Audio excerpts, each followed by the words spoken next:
Bonjour, je suis le docteur Émilie Poquet, je suis pédiatre spécialisée en néonatologie et en infectiologie pédiatrique au CHU de Bordeaux. Je vais vous parler de la bronchiolite et de sa prévention.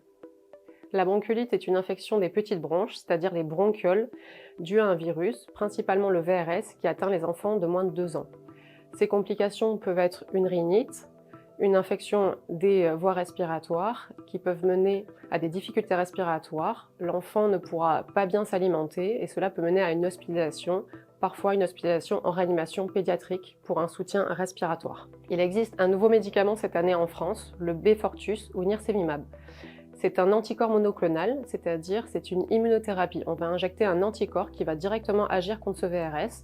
Il aura une efficacité très rapide, contrairement à un vaccin où on introduit un antigène qui va faire développer des anticorps et donc qui va mettre beaucoup plus longtemps à être efficace contre ce VRS.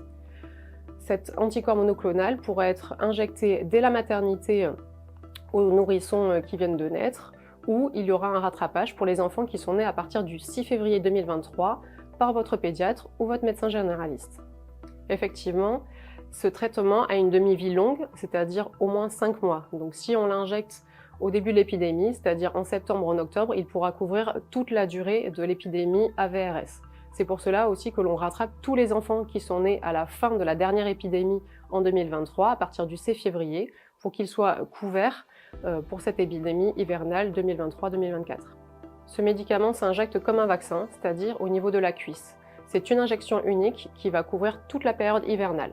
Ces effets secondaires possibles sont une éruption cutanée, une rougeur ou une induration au niveau de la cuisse, au niveau du point d'injection et possiblement de la fièvre. Il faut bien évidemment continuer les mesures préventives associées à ce médicament, c'est-à-dire celles que vous avez entendues pendant la pandémie Covid-19, se laver régulièrement les mains, notamment avant de s'occuper de son enfant, laver ses jouets et les objets qu'il touche régulièrement, aérer son habitat et notamment la chambre de son enfant, éviter les lieux publics, éviter évidemment les personnes malades.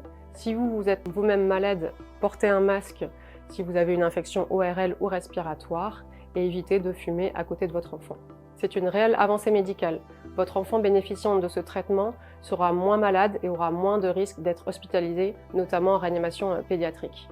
Parlez-en à votre médecin généraliste ou à votre pédiatre si vous avez des questions complémentaires.